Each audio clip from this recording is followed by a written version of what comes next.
Fourth generation antigen antibody test, ये भी Elijah technique से भी हो सकता है। इसको आपको कई बार इलाइजा आगे नाम लिखा हुआ मिल सकता है। करंट डेट में सबसे ज़्यादा जो HIV टेस्ट किया जाता है वो यही फोर्थ जनरेशन टेस्ट है। इसका नाम जैसे मैंने बताया कि ये fourth generation HIV antigen antibody test है। तो अभी तक हमने जो टेस्ट देखे उन सब में तो क्या डिटेक्ट कर रहे थे, एंटीबॉडी। इस टेस्ट के अंदर हम एंटीबॉडी के साथ एंटीजन भी डिटेक्ट करेंगे और उस एंटीजन का नाम है P24। HIV वायरस जब हमारे शरीर में आता है तो वो आते ही अपना काम शुरू करता है, अपना प्रोसेस शुरू करता है और वो अपने मैकेनिज्म अपना जो है स्टार्ट करता है। इस पूरे प्रोसेस में HIV वायरस के अंदर एक प्रोटीन पाया जाता है, एक एंटीजन पाया जाता है जिसका नाम है P24। ये दूसरे में नहीं होता है, HIV के अंदर होता है। अब जब हमारे बॉडी में HIV आया है, वो अपना प्रोसेस स्टार्ट कर रहा है, मैकेनिज्म कर रहा है, तो वायरस की संख्या बढ़ेगी। जैसे जैसे वायरस की संख्या बढ़ेगी वैसे वैसे इस P24 एंटीजन की भी संख्या बढ़ेगी। तो अभी तक हम बाकी टेस्ट में जैसे उस वायरस के अगेंस्ट बनने वाली एंटीबॉडी को डिटेक्ट कर रहे थे, ये फोर्थ जनरेशन टेस्ट इस P24 एंटीजन को डिटेक्ट करता है। और ख़ास बात ये है कि ये एंटीजन पहले ब्लड में आना शुरू होता है। एंटीबॉडी तो हमने कहा 90 दिन तक, लास्ट हमने माना है 90 दिन तक एंटीबॉडी हमें डिटेक्ट हो सकती है।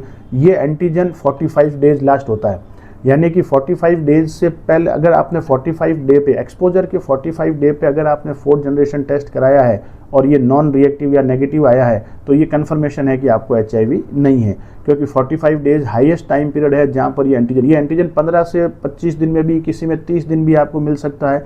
लेकिन जो सेफ्टी हम लेके चल रहे हैं कि अगर हमें फोर्थ जनरेशन 45 डे के बाद हमने करा दिया और वो नेगेटिव आया है तो हमें आगे और कोई टेस्ट कराने की ज़रूरत नहीं है।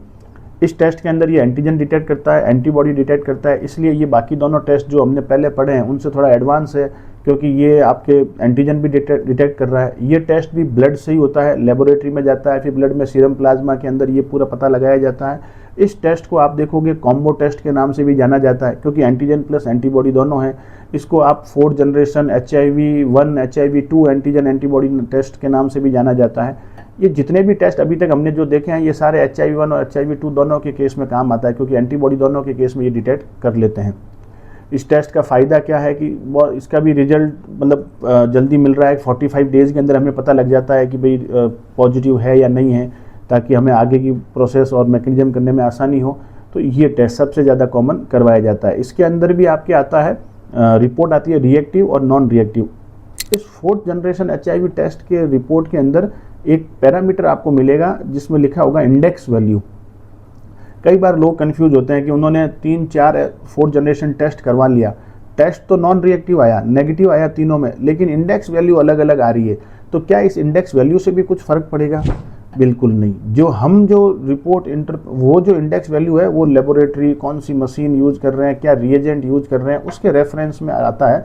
हो सकता है आपने जो 2 टेस्ट अलग अलग जगह से कराए, दोनों का रिएजेंट अलग हो, दोनों की रेफरेंस वैल्यू अलग हो, आपको जो कंक्लूसिव रिपोर्ट जो मिलेगी वो मिलेगी रिएक्टिव और नॉन रिएक्टिव से। यदि आपने 3 अलग अलग लैब से आपने फोर्थ जनरेशन टेस्ट करवाया है, 45 डेज़ के बाद कराया है और तीनों लैब में रिपोर्ट नेगेटिव है यानी नॉन रिएक्टिव है, इंडेक्स वैल्यू तीनों की भले ही अलग अलग हो लेकिन तीनों की रिपोर्ट नॉन रिएक्टिव है, तो आपका ये कंक्लूसिव है कि आपको HIV नहीं है। फोर्थ जनरेशन HIV टेस्ट का मतलब क्या हुआ? अगर वो रिएक्टिव आता है तो इसका मतलब है कि या तो ब्लड के अंदर आपके P24 एंटीजन मिला है या फिर एंटीजन प्लस एंटीबॉडी दोनों मिला है, क्योंकि एंटीजन तो पहले अगर पॉजिटिव आया मतलब एंटीजन तो मिल ही गया है। हो सकता है आपने टेस्ट 50 दिन बाद कराया, अभी तक एंटीबॉडी डिटेक्ट नहीं हुई, एंटीजन हो गया, तो पॉजिटिव का मतलब है कि एंटीजन कन्फर्मेशन हो गया है, एंटीबॉडी भी या तो मिली है या नहीं मिली है, तो आगे हम दूसरे टेस्ट देखेंगे तो उसमें भी मिल जाएगी। ये भी एक स्क्रीनिंग टेस्ट है, कन्फर्मेटरी टेस्ट नहीं है। जब यहाँ पर हमें रिएक्टिव टेस्ट आता है या पॉजिटिव रिपोर्ट आती है तो हम इसके बाद कन्फर्मेटरी टेस्ट करते हैं।